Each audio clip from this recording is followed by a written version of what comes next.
राम राम जी सबको। ज्ञान की बात चैनल में आप सबका स्वागत है। उम्मीद करती हूँ कि आप स्वस्थ होंगे, खुश होंगे, निरोग होंगे। परमपिता परमात्मा से प्रार्थना करती हूँ कि आपको खुश रखे, स्वस्थ रखे, निरोग रखे। जैसा कि आप जानते हैं, शिव पुराण शुरू किया हुआ है। आज 54वां अध्याय पढ़ेंगे। और सुना करो, सुनने से पॉजिटिविटी आती है, नेगेटिविटी दूर होती है। समय नहीं है तो फोन में चला के छोड़ दो।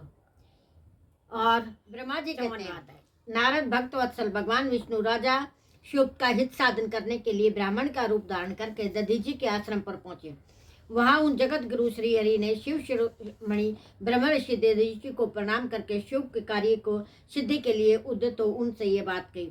श्री विष्णु बोले, भगवान शिव की आराधना में तत्पर रहने वाले अविनाशी ब्रह्म ऋषि दधीच, मैं तुमसे एक वर मांगता हूँ, उसे तुम मुझे दे दो। शुभ कार्य की सिद्धि चाहने वाले देवादिदेव श्री हरि के इस प्रकार याचना करने पर शिव शिरोमणि दधीच ने शीघ्र ही भगवान विष्णु से कहा। दधीच बोले, ब्राह्मण आप क्या चाहते हैं, यह मुझे ज्ञात हो गया। आप शिव का काम बनाने के लिए साक्षात भगवान श्री हरि का ब्राह्मण का रूप धारण करके यहाँ आए हैं। इसमें संदेह नहीं है कि आप पूरे मायावी हैं। किंतु देवेश जनार्दन, मुझे भगवान रुद्र की कृपा से भूत, भविष्य और वर्तमान तीनों कालों का ज्ञान सदा बना रहता है। सुव्रत मैं आपको जानना चाहता हूँ। आप पापहारी श्री हरि विष्णु हैं। ये ब्राह्मण का वेश छोड़िए। दुष्ट बुद्धि वाले राजा शिव ने आपकी आराधना की है, इसलिए आप पधारे हैं। भगवान हरे, आपकी भक्त वत्सलता को मैं जानता हूँ। यह छल छोड़िए, अपने रूप को ग्रहण कीजिए और भगवान शंकर के स्मरण में मन लगाइए। मैं भगवान शंकर की आराधना में लगा रहता हूँ। ऐसी दशा में यदि मुझसे किसी को भय है तो आप उसे यत्न पूर्वक सत्य की शपथ के साथ कहिए। मेरा मन शिव के स्मरण में लगा रहता है। मैं कभी झूठ नहीं बोलता। इस संसार में किसी देवता या दैत्य से मुझे भय नहीं होता। श्री विष्णु बोले, उत्तम व्रत का पालन करने वाले दधीच, तुम्हारा भय सर्वथा नष्ट हो जाएगा, क्योंकि तुम शिव की आराधना में तत्पर हो, इसलिए सर्वज्ञ हो। परंतु मेरे करने से तुम एक बार प्रतिद्वंदी राजा शिव से जाकर कहो, राजेंद्र, मैं तुमसे डरता हूँ।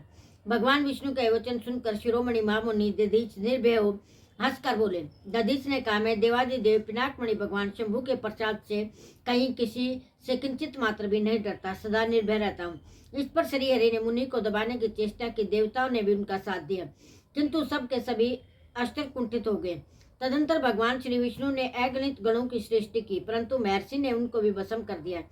तब भगवान ने अपनी अनंत विष्णु मूर्ति प्रकट की। है सब देखकर च्यवन कुमार वहां जगदीश्वर भगवान विष्णु से कहा। दधीच बोले, महाभाव, माया को त्याग दीजिए। विचार करने से यह प्राणी भास मात्र प्रतीत होती है।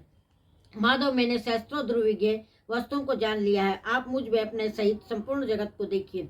निरालस्य होकर मुझ में ब्रह्म और रुद्र का दर्शन कीजिए। मैं आपको दिव्य दृष्टि देता हूँ। ऐसा कहकर भगवान शिव के तेज से पूर्ण शरीर वाले च्यवन कुमार दधीच मुनि ने अपनी देह से समस्त ब्रह्मांड का दर्शन कराया। तब भगवान विष्णु ने उन पर पुनः कोप करना चाहा। इतने में मेरे साथ राजा शिव वहां आ पहुंचे। मैंने निश्चेष्ट खड़े हुए भगवान पद्म नाभ को तथा देवताओं को क्रोध करने से रोका। मेरी बात सुनकर इन लोगों ने ब्राह्मण दधीच को परास्त नहीं किया। श्री हरि उनके पास गए और उन्होंने मुनि को प्रणाम किया। तदंतर शिव अत्यंत दीन हो उन मुनीश्वर दधीच के निकट गए और उन्हें प्रणाम करके प्रार्थना करने लगे। शिव बोले, मुनि श्रेष्ठ शिव भक्त शिरोमणि, मुझ पर प्रसन्न होइए। परमेश्वर, आप दुर्जनों की दृष्टि से दूर रहने वाले हैं, मुझ पर कृपा कीजिए। ब्रह्मा जी कहते हैं, नारद, राजा शिव की यह बात सुनकर तपस्या के निधि ब्राह्मण दधीच ने उन पर अनुग्रह किया। तत्पश्चात श्री विष्णु आदि को देखकर वे मुनि क्रोध से व्याकुल हो गए और मन ही मन शिव का स्मरण करके विष्णु तथा देवताओं को शाप देने लगे। दधीच ने कहा, देवराज, इंद्र सहित देवता और मुनीश्वरों, तुम लोग रुद्र की क्रोधाग्नि से श्री विष्णु तथा अपने गणों सहित पराजित और ध्वस्त हो जाओ। देवताओं को इस तरह शाप दे शिव की ओर देखकर देवता और राजाओं के पूजनीय द्विज श्रेष्ठ दधीच ने कहा, राजेंद्र, ब्राह्मण ही बली और प्रभावशाली होते हैं। ऐसा स्पष्ट रूप से कहकर ब्राह्मण दधीच अपने आश्रम में प्रविष्ट हो गए। फिर दधीच को नमस्कार मात्र करके शिव अपने घर चले गए। तत्पश्चात भगवान विष्णु देवताओं के साथ जैसे आए थे उसी तरह अपने वैकुंठ लोक को लौट गए। इस प्रकार वह स्थान स्थानेश्वर नामक तीर्थ के रूप में प्रसिद्ध हो गया। स्थानेश्वर की यात्रा करके मनुष्य शिव का सायुज्य प्राप्त कर लेता है।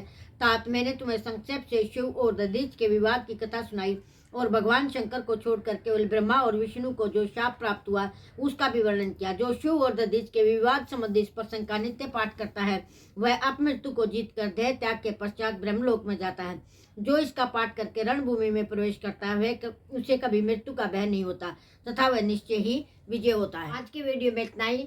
लाइक करें, शेयर करें, सब्सक्राइब करें, कमेंट करना ना भूलें और कल कमेंट करके बताएं कल की वीडियो में क्या चाहिए, भजन या किसी स्पेसिफिक टॉपिक पर। राम राम जी सबको।